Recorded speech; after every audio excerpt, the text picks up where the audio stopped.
وسائل الاعلام كتبت مشجع معتوه او عنده مشاكل في راسه، يعني طلعوه مجنون وطلعوه مريض نفسي لانه راح لحسام حسن وقال له كده.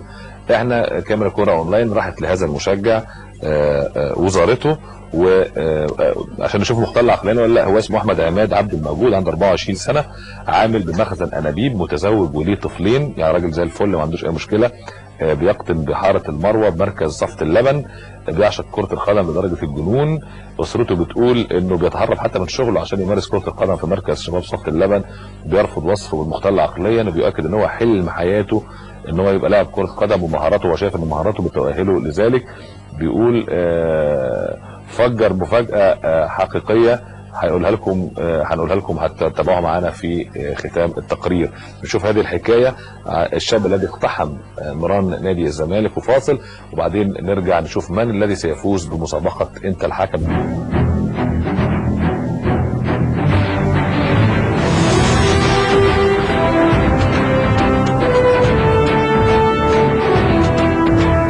انا سأسرع من البرتغالس، مهارتي يعني على قدي بس كويسه جدا. تقول مهارتك زي ميسي؟ زي ميسي. مختل عقليا، إنها أبسط كلمة قد تقال حينما تسمع مثل هذه الكلمات من شاب اقتحم سور نادي الزمالك باحثا عن فرصة للعب.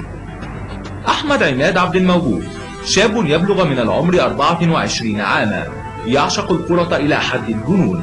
هداه عقله إلى أن يقفز من مدرجات استاد حلمي زامورة بنادي الزمالك ليعرض نفسه على حسام حسن المدير الفني للفريق، ويحقق حلمه باللعب في أحد أندية القمة.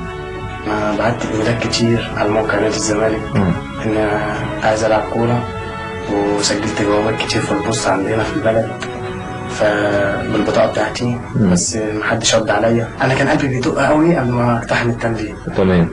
ويعني كنت هرجع، بس قلت يمكن ربنا يكرمني وحسام حسن يقول لي طب تعالى اشوفك اعمل لك اختبار. هنا في حارة المروة الضيقة المتفرعة من شارع دائرة الناحية بمركز صفت اللبن، حلم الثراء والشهرة يحتل عقل ذلك الشاب الفقير الذي وصفوه بالمختل عقليا.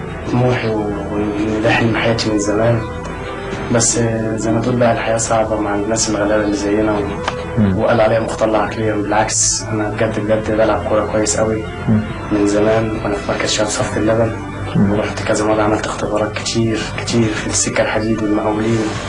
بالعكس بيقعدوا الناس ولاد الناس الأكابر اللي هم ابن لواء عايزين واسطة يعني، واحنا واسطتنا ربنا. انا زعلان من اللي هم قالوا عليا في التلفزيون والنت اللي كتب عليا، المواقع كتير كتبت عليا، بس انا مش مختل عقليا. اما عن أسرة أحمد فهي حائرة بين مساندته في طموحاته المجنونة وبين إقناعه بالنزول إلى أرض الواقع. ده ما بيشتغلش عشان يروح يلعب، بيفضل كتير وبعدين ويروح يلعب كورة، وابوه يقول له اشتغل، يقول له لا عايز العب كورة مش عايز. اخوكي مجنون؟ مجنون كورة. مجنون كورة بس مش مجنون. لا مش مجنون، بس هو بيحب الكورة أو من صغره برضه كمان. في حين يرى جيرانه أنه شاب طموح يحتاج فقط إلى فرصة حقيقية. ايه رأيك في اللي عمله لما راح نادي الزمالك؟ والله انسان عايز فرصة. انسان عايز فرصة، عايز حد يشوفه، يعني يشوف ده بعمل ايه. من الصعب أن تحكم على هذا الشاب العاشق للكرة بأنه مختل عقليا، إلا أنه فجر لنا المفاجأة الكبرى حينما أعلن عن انتمائه الحقيقي وقال: النادي الأهلي نادي عظيم، ونادي الزمالك برضه نادي عظيم، وأنا أهلاوي فعلا، بس